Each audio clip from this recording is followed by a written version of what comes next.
On a winter evening in 1792, at the Palace of Queluz near Lisbon, Portugal, the servants and courtiers tried desperately to ignore the sounds echoing through the corridors. Terrible, inhuman screams pierced the air, hour after hour, day after day. The source was unmistakable. Queen Maria I of Portugal, the once capable ruler who had governed her kingdom with wisdom and devotion for 15 years, was now completely, utterly, and irreversibly insane. Her son, João, the Prince of Brazil, had no choice but to assume the reins of government while his mother descended deeper and deeper into madness. What the court physicians and the royal family didn't fully understand at the time was that Queen Maria's mental collapse wasn't just a personal tragedy or the result of grief and stress, but the devastating, inevitable consequence of catastrophic generational inbreeding within the House of Braganza.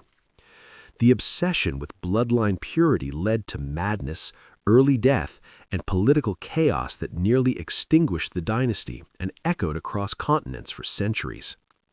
The roots of Portugal's royal inbreeding crisis stretch back through the complex web of European royal marriages, but the most dramatic and devastating phase began with a decision made in 1760 by King José I. The king had a problem that seemed simple on the surface, but was actually quite complicated. He had 4 daughters and no sons. His eldest daughter, Maria, was 25 years old and destined to inherit the throne. But Portugal had never had a ruling queen before. The very idea was revolutionary, even dangerous. How could a woman govern alone? How could she command armies, negotiate with foreign powers, maintain authority over the nobility? The European political landscape of the 18th century was built on assumptions about male authority and female submission. Queens consort were acceptable, supporting their husbands and producing heirs, but a queen regnant, ruling in her own right? That was something else entirely. Some countries, like England, had managed it successfully with queens like Elizabeth I, but Portugal had no such tradition. The Portuguese nobility would need to be convinced that a woman could hold the throne without bringing disaster. King José needed a solution, and he found one that seemed perfect at the time, but would prove catastrophically flawed. He would marry his daughter Maria to his younger brother, Pedro. By doing this, José reasoned, the succession would be secured. Pedro was the first male in the line of succession after José himself. Marrying him to Maria meant that when Maria became queen, she would have a husband who understood royal duty, who came from the right bloodline, who wouldn't dilute the royal blood with common ancestry. Pedro could serve as king consort, providing the male authority that the nobility expected, while Maria would be the legitimate heir exercising the actual power. It was brilliant political strategy. It was also biological disaster. On June 6, 1760, 25-year-old Princess Maria married her 42-year-old uncle, Infante Pedro of Portugal. The marriage required special dispensation from the Pope because uncle-niece marriages violated canon law regarding prohibited degrees of consanguinity. The Catholic Church had clear rules about how closely related marriage partners could be, precisely because even in the 18th century, people had observed that children of close relatives often had problems. But such dispensations were routinely granted for royalty. The Church understood that royal marriages were about politics and dynasties, not about the genetic health of future generations. A letter would be sent to Rome explaining the political necessity of the union.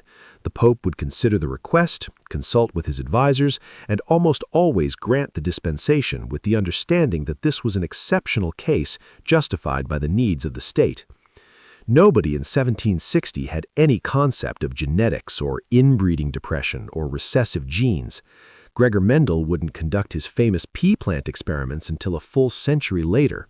Charles Darwin wouldn't publish On the Origin of Species until 1859. The science of heredity simply didn't exist yet.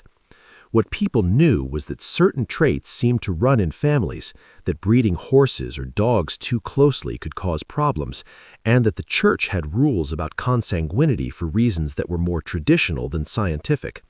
They just knew that keeping royal blood pure was important, and that marrying within the family kept wealth and power concentrated where it belonged. The idea that this practice might actually be harmful, that it might be concentrating not just royal blood, but also harmful genetic mutations, was completely unknown. By all accounts, despite the ick factor of their uncle-niece relationship and the 17-year age gap, Maria and Pedro had a genuinely happy marriage. They seemed to care for each other deeply. Pedro was a man of simple pleasures. He loved hunting, enjoyed the comfortable life of a royal, and had no particular political ambitions beyond supporting his wife and enjoying his status. He was apparently kind, good-natured, and content with his role. Maria, for her part, was intelligent, deeply pious, and devoted both to her husband and to her future role as queen. She took her religious obligations seriously, attending Mass regularly, consulting with her confessors, supporting the church, and trying to live according to strict Catholic principles. She was also well educated for a woman of her era, understanding political affairs and taking an interest in the governance of the kingdom even before she ascended to the throne. By the standards of arranged royal marriages, theirs was apparently quite successful. They enjoyed each other's company, shared common interests, and maintained a stable household. In 1761, just 1 year after their wedding, Maria gave birth to a healthy baby boy named João. The court celebrated wildly. A male heir had been produced immediately. The succession was secured. The Braganza dynasty would continue. Everything seemed to be going according to plan. Cannons were fired in celebration, church bells rang throughout Lisbon, and the people of Portugal rejoiced that their future queen had produced a son. The political anxieties about female succession were somewhat eased. Even if Maria ruled as queen, there was now a male heir to succeed her. The kingdom seemed stable. But then the cracks began to show. In 1762, Maria became pregnant again. The court watched hopefully, expecting another healthy baby. Instead, this pregnancy ended in a delivery of a stillborn boy. The baby was fully developed, carried to term, but emerged lifeless. It was devastating, but not entirely unusual. Stillbirths happened, even to royalty. Medical understanding of pregnancy was primitive. Prenatal care consisted mainly of prayers and folk remedies. When a baby died in utero or during delivery, there was often no explanation beyond God's will. The court mourned, Maria grieved, but everyone assumed it was just a tragic instance of bad luck. Then in 1763, she gave birth to another son, João Francisco. This baby was born alive, but he died in infancy, living only days or weeks before succumbing to unknown causes. The historical records don't specify exactly how long João Francisco survived or what killed him. Infant mortality in 1763 was so common that detailed medical records weren't always kept. A baby might die from infection, from feeding difficulties, from any number of conditions that modern medicine can easily treat, but that were death sentences in 1763. 2 failed pregnancies in a row. Concerning, but perhaps still just bad luck. Royal families of the era commonly experienced high infant mortality. Even healthy, well-fed babies in the best possible circumstances often died from diseases that swept through palaces despite the best efforts of physicians. In 1767, Maria gave birth to another son, this one named João. He survived. Thank God, they must have thought. Another living male heir. The succession was doubly secure now. Then in 1768, a daughter, Mariana Vitoria, was born. She too survived to adulthood. Out of Maria's first 5 pregnancies, 2 children had survived and 3 had died. That was actually not terrible by 18th century standards, when infant mortality rates could reach 30 to 50% even among the upper classes. A survival rate of 40% wasn't good, but wasn't shockingly bad either. But there were 2 more pregnancies to come, and neither would produce surviving children. Maria Clementina and Maria Isabel both died young. Their exact ages at death not well recorded in historical documents. By the time Maria's bearing years ended, she had been pregnant at least 7 times, possibly more. Historical records weren't always complete, especially regarding pregnancies that ended in early miscarriage. Only 3 of those pregnancies produced children who survived to adulthood: João, and Mariana Vitoria. That's a survival rate of less than 50%, which starts to look more troubling when you examine it in context. For comparison, other Portuguese noble families of the same era who weren't practicing uncle-niece marriages had much better outcomes. The Portuguese aristocracy as a whole had high infant mortality, but not this high. This wasn't just the general danger of 18th century childbirth. This was something else. This was a pattern that would become clearer when you looked at the broader family. But the infant mortality wasn't the most alarming sign of trouble in the family. It was what was happening to Maria's siblings. Maria had 3 younger sisters: Maria Anna Francisca, Maria Dorotea, and Maria Benedita. In 1764, when Maria Dorotea was just a teenager, probably around 16 or 17 years old, she fell suddenly and inexplicably ill. Court physicians described her condition in terms that sound strange to modern ears, but that clearly indicate some kind of psychiatric or neurological disorder. She was hysteric and displayed an almost total lack of appetite, which has reduced her to a state of extreme weakness. The word hysteric in 18th century medical terminology was used to describe a wide range of conditions, particularly in women, that involved emotional instability, irrational behavior, or unexplained physical symptoms. Today, we would recognize that hysteria was a catch-all diagnosis that might have included depression, anxiety disorders, eating disorders, neurological conditions, or any number of actual medical problems that doctors of the era couldn't properly identify or treat. Dorotea's lack of appetite was severe enough to cause extreme weight loss and physical weakness. She might have had what we would now call anorexia nervosa, or she might have had some other condition that caused loss of appetite as a symptom. The illness was strange, unpredictable, and terrifying. For years, no one could figure out what was wrong with Dorotea. She would have periods of apparent stability, followed by relapses into severe mental disturbance. The royal physicians tried everything they knew: bloodletting, purging, various herbal remedies, prayers, religious rituals. Bloodletting was the go-to treatment for almost everything in 18th century medicine. The theory was that illness was caused by an imbalance of the body's humors, and that removing blood would help restore balance. Of course, this actually made patients weaker and more susceptible to infection, but doctors of the era didn't understand that. They would open a vein with a lancet and drain blood into a bowl, sometimes removing significant quantities, believing they were helping when they were actually harming. Nothing worked for Dorotea. Her condition deteriorated steadily over 7 years, a prolonged decline that must have been agonizing both for her and for her family. Finally, in 1771, after an excruciating course of bleeding treatments that left her weak and emaciated, Princess Maria Dorotea died in Lisbon. She was only 31 years old. She had spent nearly half of her short life suffering from a mysterious illness that no one could cure or even properly diagnose. Her sister, Maria Anna Francisca, developed similar symptoms, though historians have recorded fewer details about her specific condition. What we know is that she too suffered from some form of mental instability or psychiatric illness. Like Dorotea, she never married, never had children, and lived a quiet, troubled life before her death. The fact that she never married is significant. Royal princesses were valuable political assets. Their marriages could forge alliances, secure treaties, bring wealth into the royal treasury. The fact that Maria Anna Francisca remained unmarried suggests that her condition was severe enough that finding a suitable match was impossible. European princes weren't eager to marry women with obvious mental instability, even if those women came with royal dowries.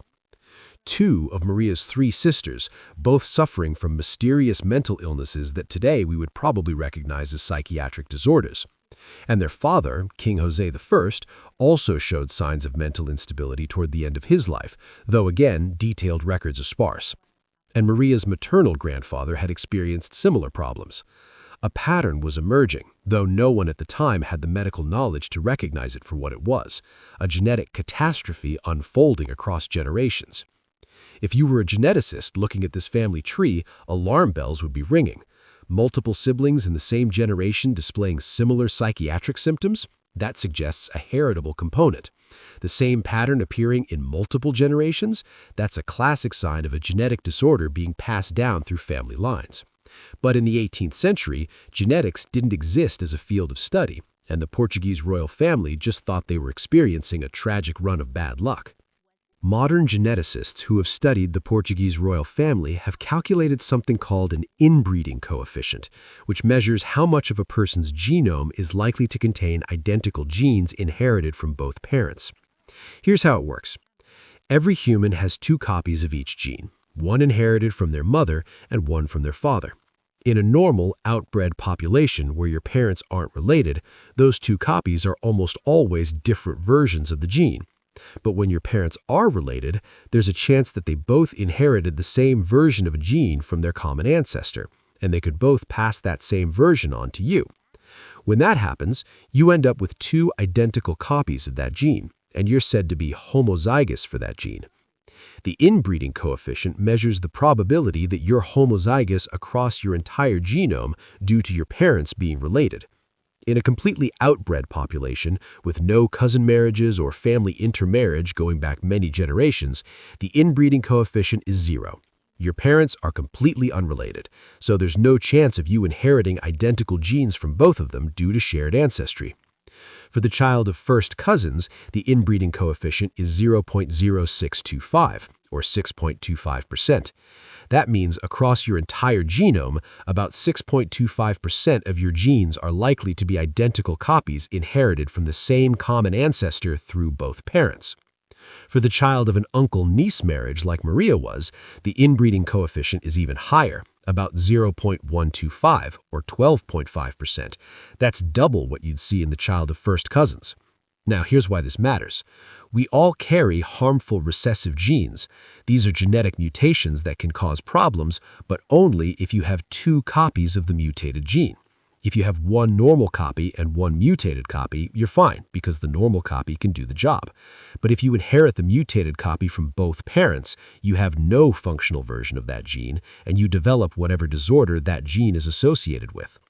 When your parents aren't related, the chance that they both carry the same rare, harmful mutation is very low. But when your parents are related, especially closely related, like uncle-niece, the chance goes way up because they might have both inherited that harmful mutation from their common ancestors. A landmark study published in 2018 in the American Journal of Human Biology examined the genealogical records of all Braganza monarchs from 1640 to 1910. A span of 270 years covering multiple generations of Portuguese royalty. The researchers, led by geneticist Gonzalo Alvarez and his team, painstakingly reconstructed the family trees using historical documents, church records, birth registers, death certificates, and royal genealogies. They calculated the inbreeding coefficients for each monarch and analyzed how inbreeding affected their survival and longevity. This wasn't just casual observation or historical speculation. This was rigorous scientific analysis using established mathematical models of population genetics and pedigree analysis. What they found was shocking even to researchers who expected to find evidence of inbreeding. The mean inbreeding coefficient of Braganza monarchs was 0.053, which is remarkably close to the level seen in the children of first cousins. Think about what that means. On average, Portuguese monarchs were about as inbred as if their parents had been first cousins, even when their parents weren't technically that closely related in the immediate generation. How is that possible? Because the family had been intermarrying for so many generations that everyone was related to everyone else multiple times over through different branches of the family tree. When you go back far enough in the Braganza family tree, you find the same ancestors appearing over and over again in different positions. A particular king from the 16th century might be your great-great-grandfather through 3 or 4 or 5 different lines of descent. This phenomenon is called pedigree collapse, and it's a hallmark of highly inbred populations. The study found statistically significant evidence of inbreeding depression, which is the scientific term for the harmful effects of inbreeding on fitness and survival. Maternal inbreeding significantly affected offspring longevity, meaning that if your mother was inbred, you were more likely to die young. The p-value for this finding was 0.037, which in statistical terms means there's only a 3.7% chance that this effect was due to random chance. That's well below the standard threshold of 0.05 that scientists use to determine statistical significance. And an individual's own inbreeding coefficient significantly affected their survival from birth to age 10, with a p-value of 0.023. Inbred children were simply more likely to die in infancy or childhood, and this wasn't speculation or theory. This was hard statistical evidence extracted from centuries of birth records, death records, and family trees. The Portuguese royal family was suffering from the documented effects of inbreeding depression, the same phenomenon that affects any population with too little genetic diversity, whether it's a population of animals in a zoo, an isolated human community on a remote island, or a royal family that insists on marrying only other royals. On February 24, 1777, King José I died after suffering a series of strokes that had left him increasingly debilitated in his final months. His daughter, Maria, now 42 years old, became the first undisputed queen regnant of Portugal, ruling in her own right rather than merely as a consort. Her husband, Pedro, became King Pedro III, but this was purely nominal, a title with no actual power. He had no governing authority whatsoever. The real power, the actual sovereignty, rested entirely with Maria as the lineal heir to the crown. Pedro's kingship was iure usuris, meaning through his wife, and Portuguese law was clear that his reign would cease immediately if Maria died. He was king only because he was married to the queen. And for the first several years of her reign, Maria governed well. She was intelligent, pious, devoted to her people, and genuinely interested in improving Portugal's economy and international standing.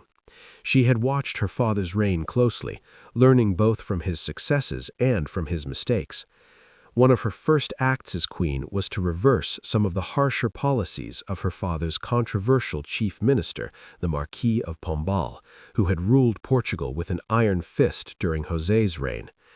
Pombal had effectively run the country for over 20 years, from 1750, when José ascended the throne, until his death in 1777. Maria and her mother had deeply disliked Pombal's influence over José. In 1759, after a failed assassination attempt on King José, Pombal had held the powerful Távora family completely responsible, resulting in a massive scandal known as the Távora Affair. Pombal ordered the execution of virtually all members of the Távora family, men, women, and children. It was only because of the intervention of Maria and her mother that some women and children were spared. The guilt or innocence of the Távora family is still debated today by Portuguese historians. Some believe it was a genuine conspiracy to kill the king. Others think it was an attempt by Pombal to destroy the old aristocratic families whose power threatened his own. When Maria became queen, she freed many of Pombal's political prisoners, brought back nobles who had been exiled, and tried to heal the divisions that his harsh rule had created. She abandoned some of his more controversial economic policies, but kept others that had proven successful. She invested in infrastructure, built roads, improved harbors, supported shipbuilding and maritime trade. She commissioned grand buildings, including the beautiful Estrela Basilica in Lisbon, a church that she had vowed to build shortly after her wedding to Pedro. She had prayed to God that if she was granted children to ensure the succession of the House of Braganza, she would build a church in thanksgiving. The Estrela Basilica was the fulfillment of that vow, a magnificent Baroque church that still stands in Lisbon today. She expanded Portuguese trade in Brazil, encouraged the development of new industries in Portugal, supported the cultivation of new crops in Brazilian territories, and generally presided over a period of economic growth and relative stability. Foreign ambassadors reported that Queen Maria was intelligent, well-informed, and capable in negotiations. She understood complex political situations and could make difficult decisions when necessary. For nearly a decade, Queen Maria I was considered a successful monarch, proof that a woman could indeed rule Portugal effectively.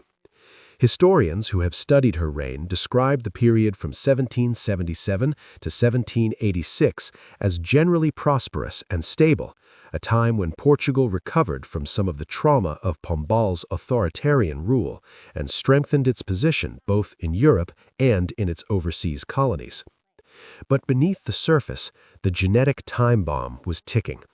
Maria's deep religious devotion, which had always been a source of strength and comfort, was beginning to transform into something darker and more obsessive. The first sign that something was seriously wrong came in 1786. Maria had always been deeply, intensely religious, sometimes to an extreme degree, even by the standards of 18th-century Catholic Portugal. She attended Mass daily, often multiple times a day. She spent hours in prayer and contemplation. She consulted regularly with her confessors about every decision, seeking spiritual guidance on matters both personal and political. She fasted frequently, sometimes to the point of making herself ill. She engaged in various forms of self-denial and penance, believing that suffering in this world would earn her salvation in the next. All of this was considered admirable piety in her time, the behavior of a truly devout Catholic monarch. But in 1786, her religious devotion began to transform into something darker, more obsessive, more frightening. She started having episodes where she would suddenly become overwhelmed with terror, convinced that she was going to hell, that God had abandoned her, that eternal damnation awaited her no matter what she did. These weren't just momentary doubts or spiritual anxieties. These were full-blown panic attacks where she would become incoherent with fear, sobbing and shaking, unable to be consoled or reasoned with. During one particularly severe episode, she had to be physically carried back to her apartments in a state of complete delirium, sobbing and screaming about devils and demons. The court tried to keep it quiet, but rumors began to spread among the nobility and eventually among the common people.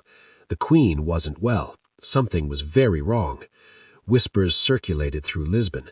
Some said the queen was possessed by demons. Others said she was being punished by God for some unknown sin. Still others, more practically minded, said the queen was simply losing her mind from the stress of ruling. Then, later that same year, disaster struck that would push Maria to the edge of complete mental collapse. On May 25, 1786, King Pedro III died suddenly at the age of 68. Maria's husband, her uncle, her partner for 26 years, was gone. The man who had been her constant companion since she was 25 years old, who had fathered her children, who had supported her through her father's reign and her accession to the throne, was dead. Maria was devastated. She genuinely loved Pedro, despite the strange circumstances of their marriage. His death sent her into a deep spiral of grief and depression. She began to withdraw from her royal duties, spending more and more time in prayer and religious contemplation, her mind increasingly consumed with dark thoughts of sin and punishment and death. She dressed in black mourning clothes and refused to wear anything else. She ordered the court into mourning and insisted that everyone around her observe proper grief protocols. She had Pedro's body interred with great ceremony, but the funeral seemed to bring her no comfort. She visited his tomb constantly, praying for his soul, convinced that somehow she hadn't done enough for him, that she had failed in her duties as a wife. But it got worse, so much worse. 2 years later, in 1788, Maria's beloved eldest son, José, the Prince of Brazil and heir to the throne, contracted smallpox. This was the son she had given birth to 27 years earlier, her firstborn, the son who represented the future of the dynasty, the son who was supposed to rule Portugal after her. Smallpox was one of the great killers of the 18th century, a viral disease that killed about 30% of the people who contracted it and left survivors horribly scarred.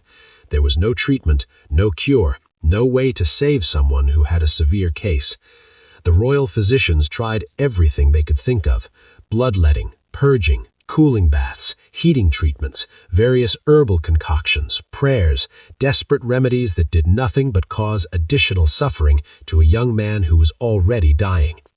On September 11th, 1788, Prince José died at the age of 27. The heir to the throne, the future of the Braganza dynasty, was gone. Maria was utterly destroyed. First her husband, now her firstborn son, gone within 2 years. The grief was unbearable, overwhelming, all-consuming. She couldn't eat, couldn't sleep, couldn't think about anything except her losses.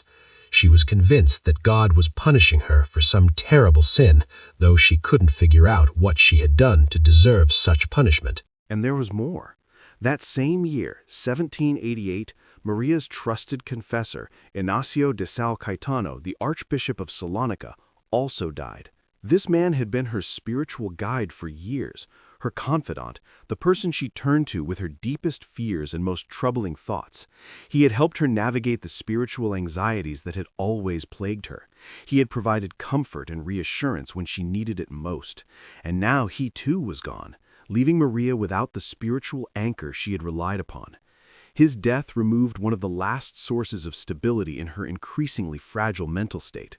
3 devastating losses in 2 years: her husband, her son, her confessor. Any one of these would have been difficult. All 3 together, coming in rapid succession, were too much for Maria's mind to bear.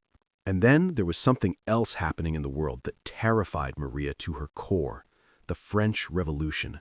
Starting in 1789, news began filtering into Portugal about the shocking, blasphemous, horrifying events unfolding in France. The French people had risen up against their king, Louis XVI. They had stormed the Bastille prison in Paris.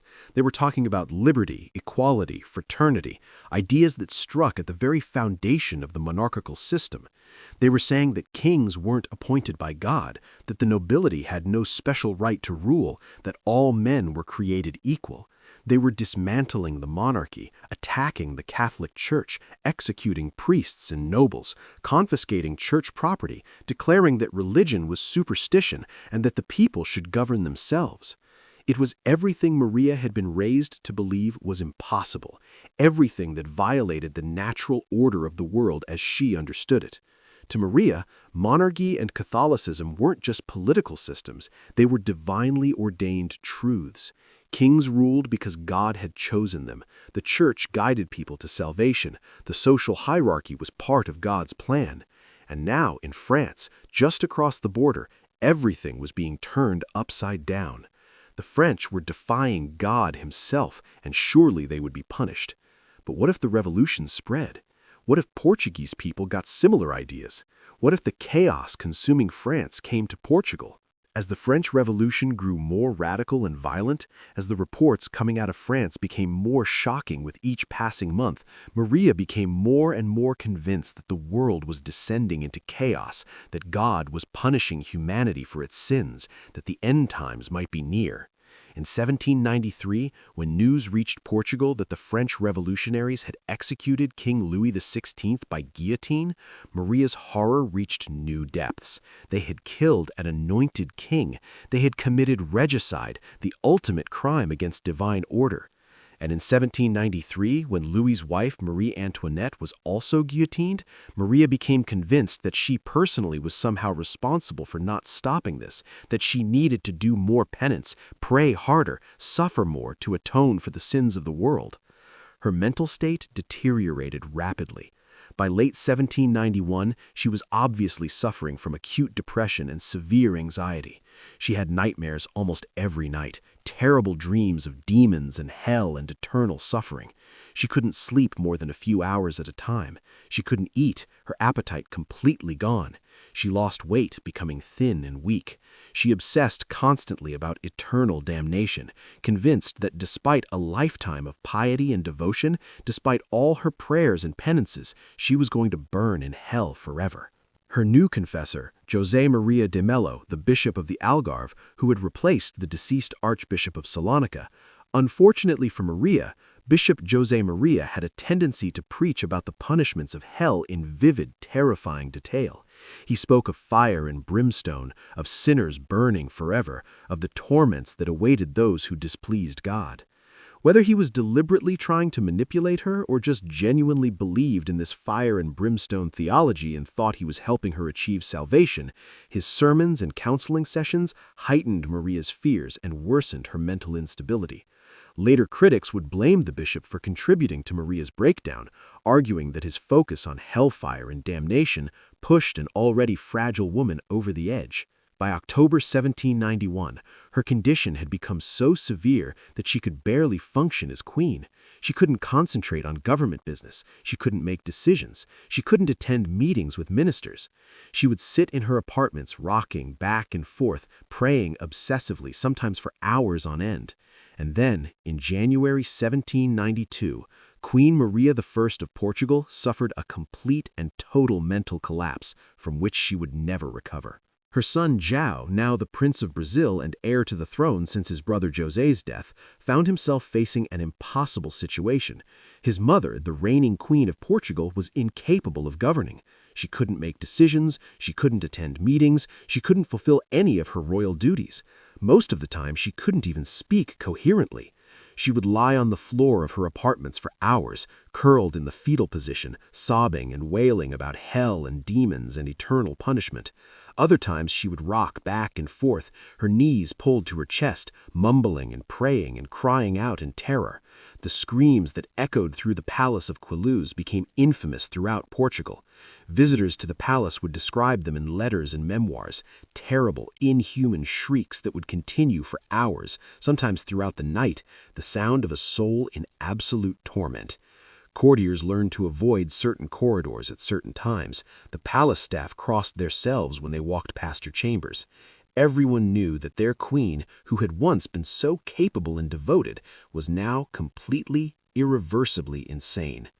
João reluctantly agreed to take over the government on her behalf, ruling in her name even though everyone knew she had no idea what was happening anymore.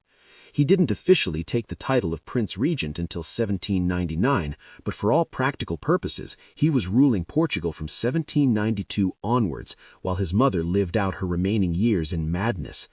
The Portuguese court, desperate for help and willing to try anything, managed to acquire the services of a British physician named Francis Willis. This was the same doctor who had famously treated King George III of Great Britain during his own bouts of mental illness in the late 1780s. Willis had a reputation as a specialist in treating madness, insanity, and mental derangement, which were all terms used in the 18th century for what we would now call psychiatric disorders. His methods were controversial, but had achieved some success with King George III. He believed in moral management, establishing authority over the patient, using a combination of restraint when necessary and kindness when possible, and attempting to restore the patient's reason through structured routines and firm guidance. Willis traveled to Portugal in February 1792 and examined Maria extensively. What he found was not encouraging. The queen was, in his professional opinion, completely insane. Her delusions were fixed and unshakable. She believed with absolute certainty that she was damned to hell for eternity. She believed devils were tormenting her. She couldn't be reasoned with, couldn't be calmed, couldn't be brought back to reality through any argument or evidence. No amount of reassurance from priests, family members, or doctors could convince her that she wasn't going to hell. Her mind had constructed a reality in which her damnation was certain, and nothing could penetrate that delusion. Willis proposed a solution that he believed might help: bring Maria to England, where he could treat her directly in a facility he controlled, using his full arsenal of therapeutic techniques, with proper staff and equipment, and without the complications of trying to treat a reigning queen in her own palace while the court watched. But the Portuguese court refused absolutely. Taking the Queen of Portugal to England, having her treated in a foreign country away from her homeland, displayed to British society as a madwoman, it was unthinkable. It would be humiliating for Portugal, devastating for the monarchy's reputation, and potentially politically dangerous. What would other European powers think if Portugal's queen had to be sent to England for treatment? It would make Portugal look weak, unstable, vulnerable. And there were practical concerns too. What if she died in England? What if there were legal complications about her status as queen while she was on foreign soil? Willis was told no in the firmest possible terms. He could not marry Maria to England. and whether out of genuine medical opinion based on his assessment of her condition, or out of resentment at being denied the opportunity to properly treat his patient the way he wanted to, or perhaps a combination of both factors, Francis Willis delivered a chilling verdict that would hang over Maria's remaining years like a death sentence.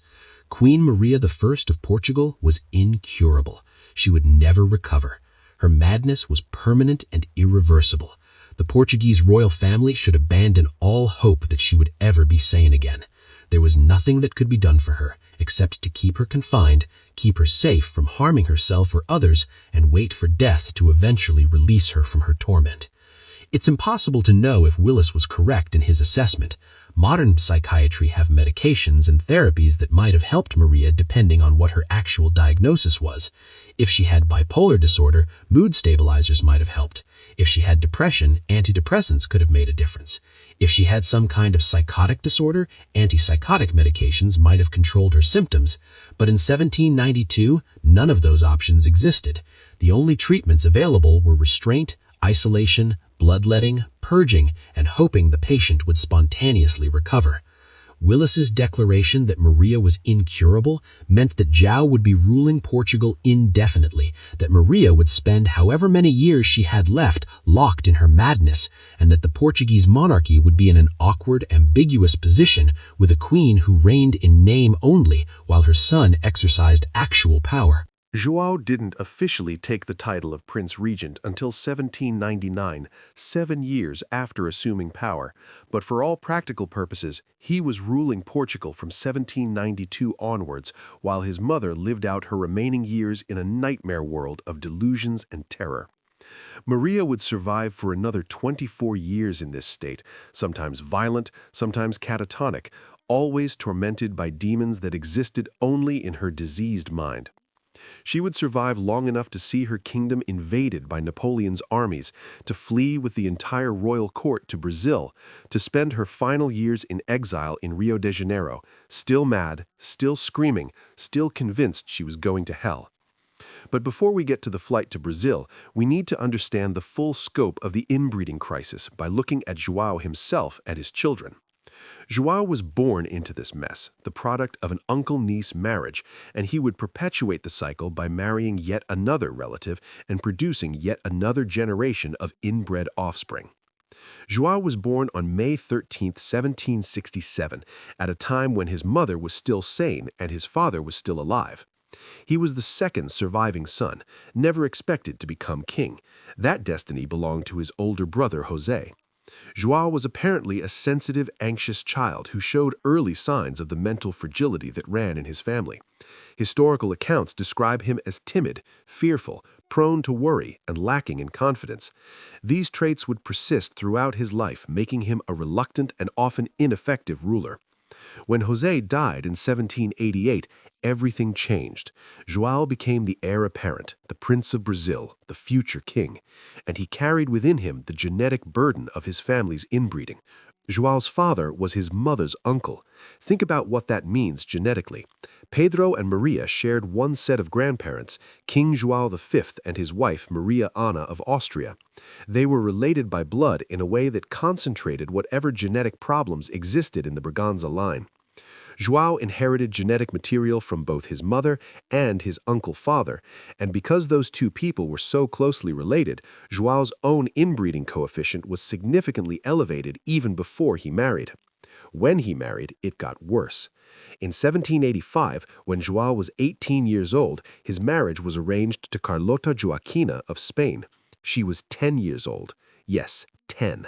A child bride promised to an adult man, though to be fair to João, the marriage wasn't consummated until she reached puberty. The marriage arrangement required a papal dispensation, not just because of her age, but because João and Carlota Joaquina were related. They needed special permission from the Pope to marry because of consanguinity concerns. Carlota Joaquina was the daughter of King Carlos IV of Spain, who had himself married his first cousin, Maria Luisa of Parma. So Carlota Joaquina was the product of a first-cousin marriage, and now she was marrying João, who was the product of an uncle-niece marriage. The gene pool was getting smaller and smaller with each generation. The same surnames, the same families, the same genetic material recirculating through the Portuguese and Spanish royal families generation after generation. A proxy wedding was held in Spain on May 8, 1785, where a Spanish nobleman stood in for João during the ceremony. 3 days later, 10-year-old Carlota Joaquina left her home country for Portugal, traveling with a large entourage to her new kingdom. The in-person wedding ceremony took place on June 9, 1785, in the chapel of the Ducal Palace of Villaviçosa. Due to the bride's extremely young age, the marriage wasn't consummated for 5 years. They waited until she reached 15 before actually beginning their marital relations, which was considered appropriate by the standards of the time. This might sound like a small mercy, but it meant that Carlota Joaquina spent her formative teenage years in a foreign country where she didn't speak the language well, married to a man 8 years older than her whom she barely knew, preparing for a role she hadn't chosen in a royal family that was literally going insane around her. It's perhaps not surprising that she grew up to be bitter, scheming, and resentful. João and Carlota Joaquina went on to have 9 children. 9. Let that sink in for a moment. 9 children born into a family already showing severe signs of inbreeding depression and mental illness. A family where the current queen was descending into madness, where infant mortality had been high for generations, where psychiatric disorders ran rampant. Here's the list. Maria Teresa, born 1793. Francisco Antonio, born 1795. Maria Isabel, born 1797. Pedro, who would later become Emperor Pedro I of Brazil and briefly King Pedro IV of Portugal. Maria Francisca, born 1800. Isabel Maria, born 1801. Miguel, born 1802. Maria da Assunção, born 1805, and Ana de Jesus Maria, born 1806. 9 children over 13 years, which meant Carlota Joaquina was essentially constantly pregnant or recovering from childbirth throughout her 20s and early 30s. Now, here's where the inbreeding crisis reaches levels of absolutely catastrophic intensity that boggle the mind. These 9 children didn't just inherit the concentrated genetic problems of their parents. Many of them then went on to marry their own relatives, further compounding the inbreeding in the next generation and creating family trees that look less like trees and more like tangled webs. Let's go through the list. Maria Teresa, the eldest daughter, married her first cousin, Infante Pedro Carlos of Spain and Portugal.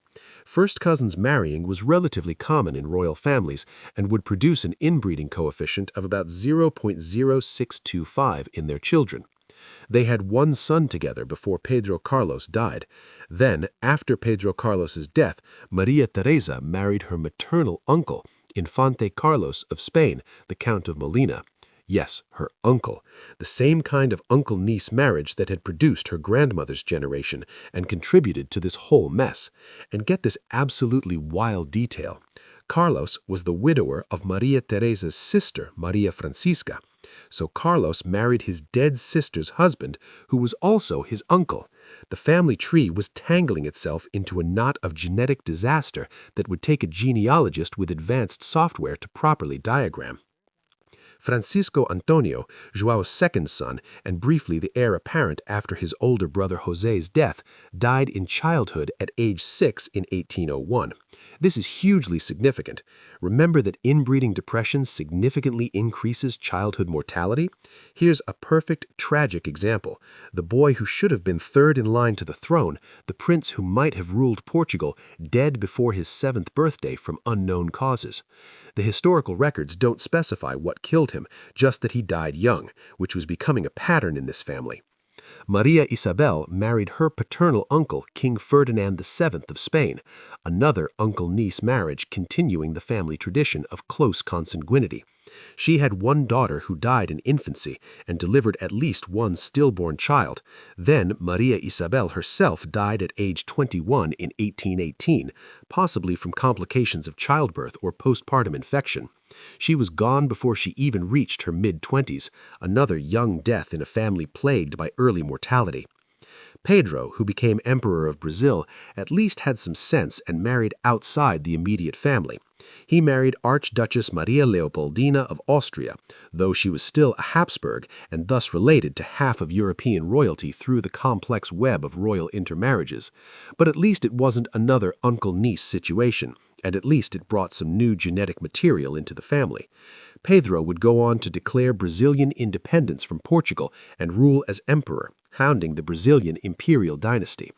Maria Francisca married her maternal uncle, Infante Carlos of Spain, the Count of Molina, who would later marry her sister, Maria Teresa, after Maria Francisca died. So Carlos married two of his nieces in succession, both daughters of his sister Carlota Joaquina.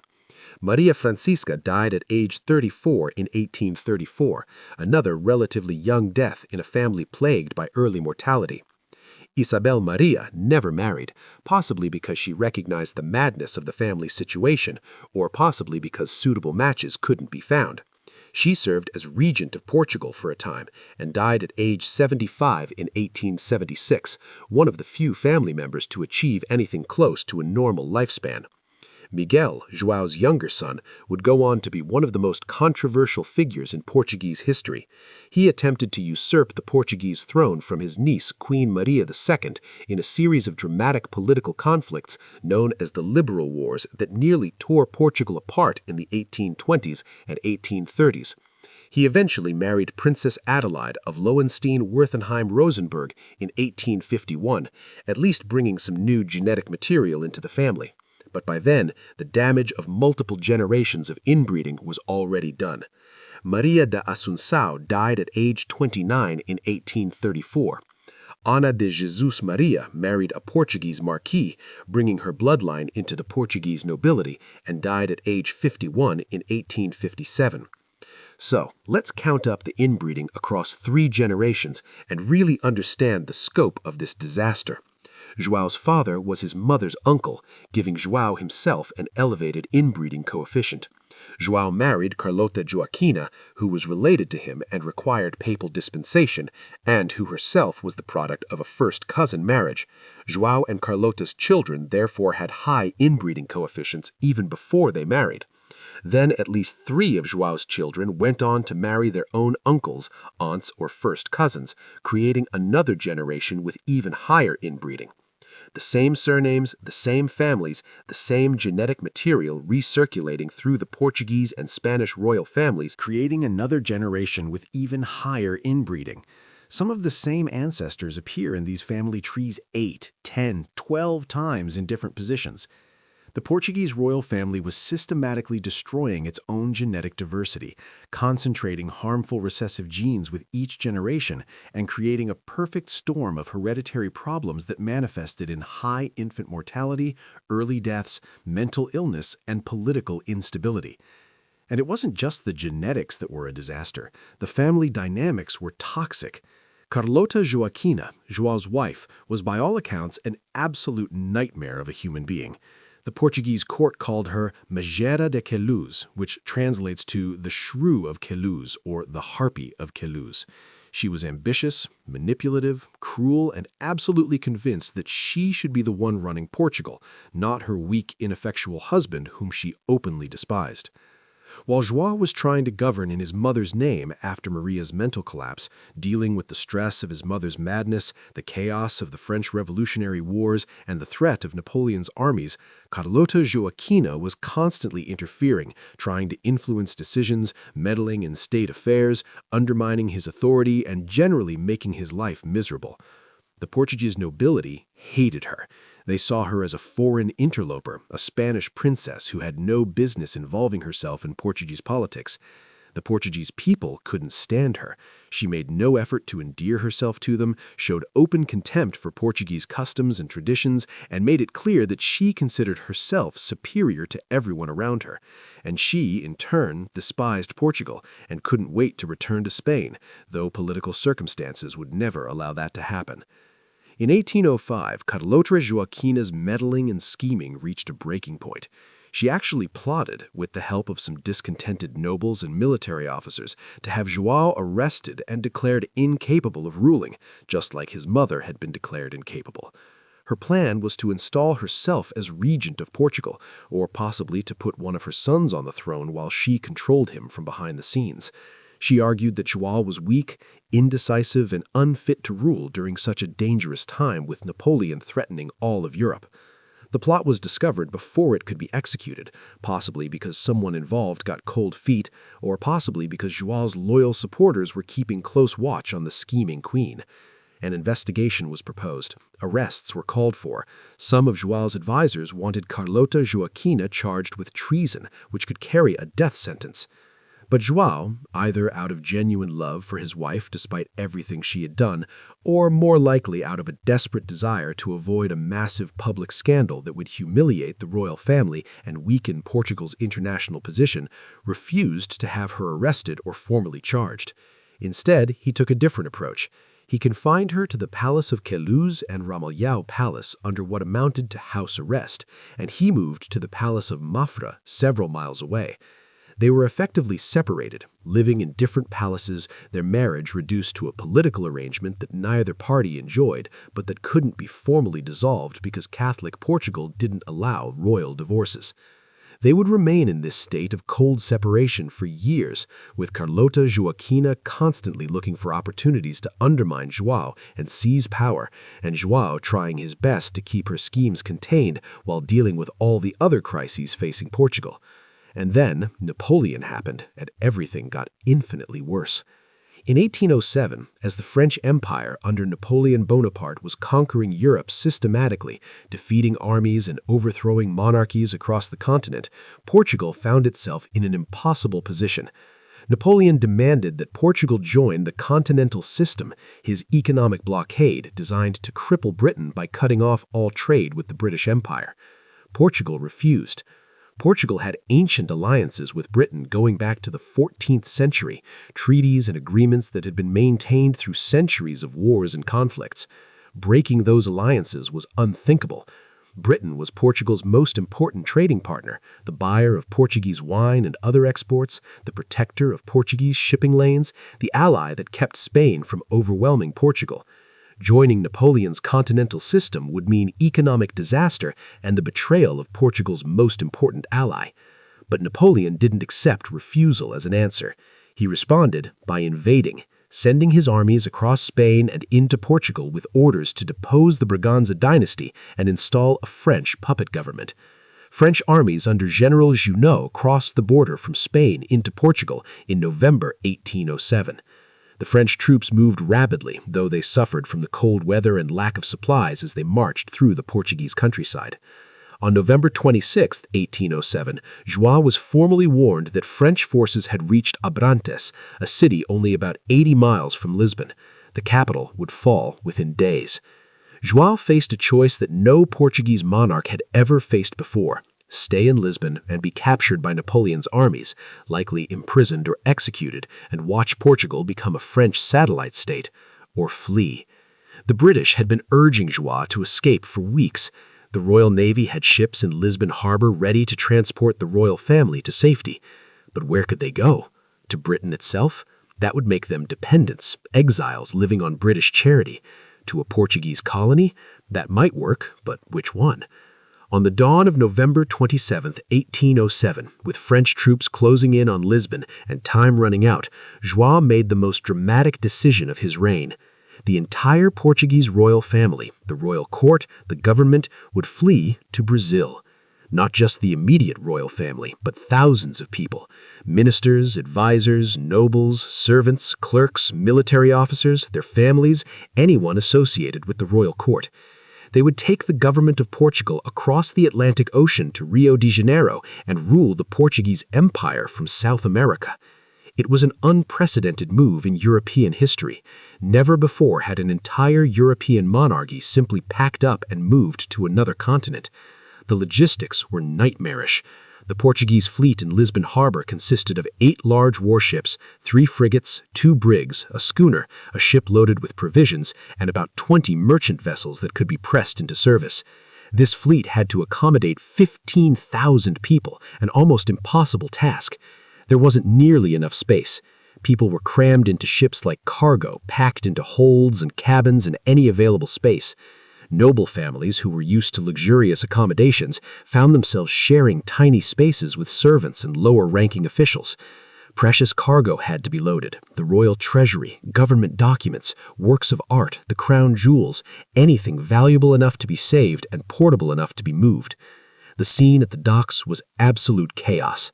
Thousands of people trying to get onto ships, families being separated, people arguing over space, children crying, officials trying to maintain some kind of order in the midst of complete pandemonium. João himself, along with his brother-in-law, Infante Pedro Carlos of Spain, boarded the Príncipe Real, which means royal prince. Carlota Joaquina, the Infantas, and Infante Miguel boarded the Rainha de Portugal, which means Queen of Portugal. Grandmother Maria, still alive, still completely insane, still screaming about demons and damnation, was carried aboard one of the ships wrapped in blankets, probably heavily sedated to keep her quiet during the voyage. The Portuguese nobility fought for space on the ships. Those who couldn't get aboard were left behind to face the French occupation. On November 29, 1807, the fleet set sail from Lisbon, escorted by British Royal Navy ships that would protect them from French naval forces. The Portuguese royal family was abandoning Europe and fleeing to South America. The voyage across the Atlantic was a nightmare. The ships were overcrowded, supplies were inadequate, storms battered the fleet, and disease spread rapidly in the cramped, unsanitary conditions. People died during the voyage and were buried at sea. João himself spent much of the journey seasick and miserable. Carlota Joaquina was furious at having to flee to Brazil, which she considered a primitive backwater unworthy of her royal status. The insane Queen Maria had to be kept confined and heavily medicated to prevent her from disturbing the entire ship with her screams. The fleet stopped briefly in Salvador, Brazil, before continuing to Rio de Janeiro, where they arrived on March 7, 1808. The arrival of the Portuguese royal family transformed Rio de Janeiro overnight from a colonial city into the capital of the Portuguese Empire. Suddenly, this South American port city was hosting the royal court of a European power. João set up government in Rio, declared Brazil elevated from a colony to a kingdom equal in status to Portugal itself, and began ruling the Portuguese Empire from the other side of the Atlantic. The arrangement was supposed to be temporary, just until Napoleon was defeated and it was safe to return to Europe, but it lasted 13 years. The Portuguese people left behind in Europe resented being governed from Brazil. They felt abandoned by their monarchy, colonized in reverse, treated as secondary to Brazil. British forces, with Portuguese resistance fighters, would eventually drive the French out of Portugal, but the royal family didn't immediately return. João seemed to prefer Brazil, where he could be far away from the schemes of his wife, the memories of his mad mother, and the complex politics of Europe. Maria I died in Brazil on March 20, 1816, at the Carmel Convent in Rio de Janeiro. She was 81 years old. She had spent the last 30 years of her life completely insane, locked away in convents and royal apartments, her screams and sobs becoming just another background noise in the buildings where she was confined. She died never having regained her sanity, never having understood where she was or what had happened to her kingdom. She was initially buried in Brazil, but her remains were later transported back to Portugal when the royal family finally returned. When Maria died, João finally became king in his own right as João VI, rather than just ruling as Prince Regent in his mother's name. He remained in Brazil for 5 more years after that. Returning to Portugal finally happened in 1821, 13 years after the royal family had fled. The Portuguese people were increasingly restless, demanding that their king return to Europe, pressing for constitutional reforms and liberal government. Revolution was in the air. João reluctantly left Brazil, leaving his son Pedro there as regent to govern the Brazilian territories. When João arrived back in Lisbon, he found a Portugal that had changed during his absence. Liberal movements had gained strength. There were demands for a constitution, for limits on royal power, for reforms to the old aristocratic system. The Portugal João had left in 1807 was not the Portugal he returned to in 1821. and his family problems were far from over. Remember Carlota Joaquina, his scheming wife? She was still at it, still plotting, still convinced she should be running Portugal instead of her weak husband. In 1824, she conspired with their youngest son, Miguel, who had become a military commander, to stage a coup. Miguel's position as army commander gave them access to troops and weapons. They used his military power to take control of the government and hold João VI as a virtual prisoner in his own palace. Carlota Joaquina tried to force João to abdicate in favor of their son Miguel, who she believed she could control. For a brief period, it looked like the coup might succeed.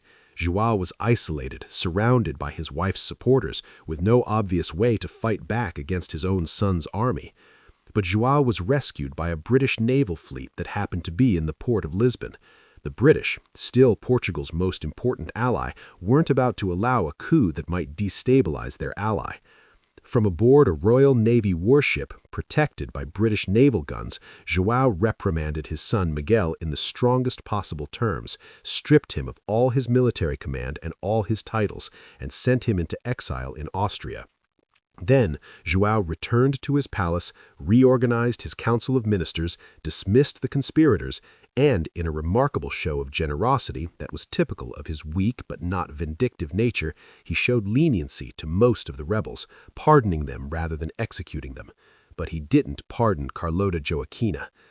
Later that same year, another rebellion was discovered, this one also organized by the Queen. João had finally had enough.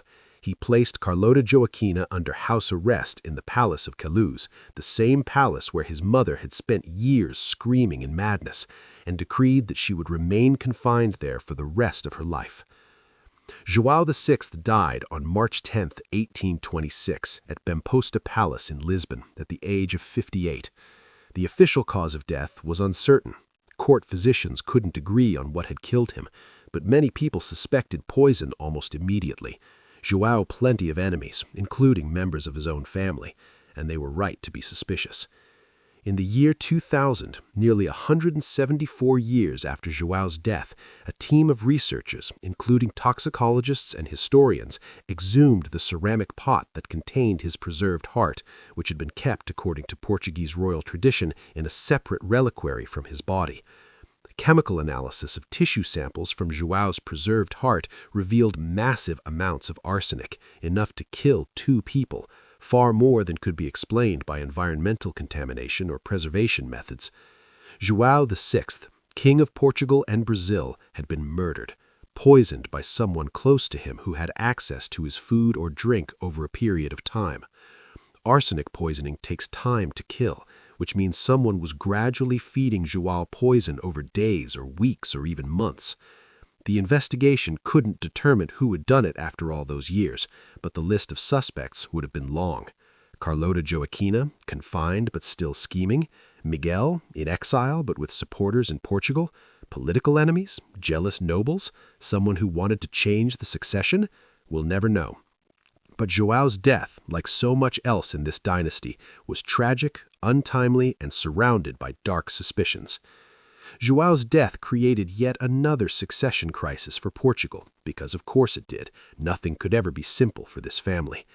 His elder son, Pedro, was ruling as Emperor Pedro I of Brazil, having declared Brazilian independence in 1822 and established himself as emperor of a new nation. Pedro was technically the legitimate heir to Portugal as João's eldest surviving son, but the Brazilian people absolutely did not want the 2 thrones reunited. They had fought for independence from Portugal and weren't about to have their emperor abandon them to go rule the country they had just broken free from. Pedro was caught between his Portuguese inheritance and his Brazilian responsibilities. So Pedro did something unprecedented in royal succession. He reigned as King Pedro IV of Portugal for exactly 2 months, just long enough to be recognized as the legitimate successor, then abdicated the Portuguese throne on May 2, 1826, in favor of his 7-year-old daughter, Maria. 7 years old, a child queen, born into a family with centuries of inbreeding, a family tree so tangled that tracing the relationships required multiple pages of genealogical charts, a family plagued with madness and early death and political chaos. Little Maria II would have a troubled reign, losing her throne to her uncle Miguel in the liberal wars, regaining it, dying young at age 34 from complications of her 11th pregnancy. The inbreeding and tragedy continued into yet another generation. And yet the practice continued for centuries, right up until the monarchy itself collapsed. Why? Because the alternative seemed worse to the royal families of Europe. To them, marrying a commoner or even marrying into a lower-ranking noble family meant diluting the sacred royal blood, introducing common genes into the dynasty, potentially giving power to people who didn't come from the right families, breaking the divine chain of succession that supposedly stretched back to God himself. The obsession with bloodline purity was so strong, so deeply ingrained in royal ideology and aristocratic culture, that it overrode common sense, basic observation of animal breeding, and eventually even basic biology once genetics was discovered. They were willing to risk madness, infant death, and dynastic extinction rather than admit that maybe, just maybe, bringing in some fresh genetic material from outside the tight circle of European royalty might be a good idea. The Portuguese case is particularly well documented, and particularly dramatic because of Queen Maria I's very public descent into madness, the extensive historical records that survived, and the fact that modern researchers have been able to analyze the data with sophisticated statistical methods. But Portugal wasn't alone. The Spanish Habsburgs had it worse, with Charles II of Spain being so inbred that his inbreeding coefficient was 0.254, higher than what you'd expect from a brother-sister union, making him perhaps the most inbred individual in human history among those for whom we have reliable genealogical records. Charles couldn't even chew his food properly because of his massive Habsburg jaw, was severely intellectually disabled, and was impotent, ending the Habsburg dynasty's Spanish branch when he died without heirs.